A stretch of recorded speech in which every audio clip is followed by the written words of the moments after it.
Okay, so I asked about the millimeters coming in funny and not inches in CLO, and they said with the cloud, I guess it's just a complicated thing to change. So far they just leave it as millimeters, and if we want it in inches, we need to change it ourselves.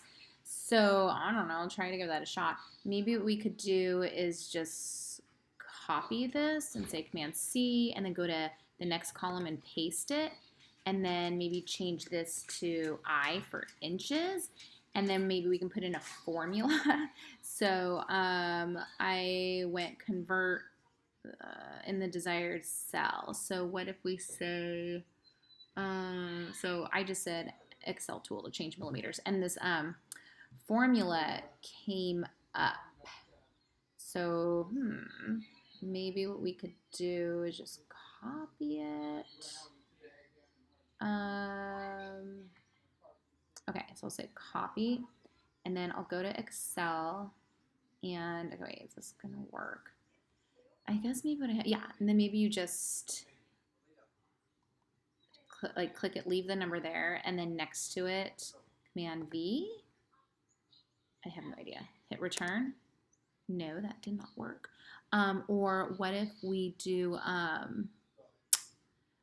delete this and we can say this, but then right here, convert. Oh, X. Okay, so instead of X, let's click X and click this button.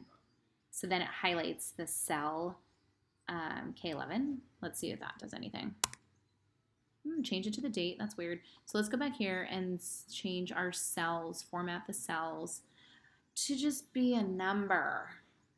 Come on. Hey, I think that worked.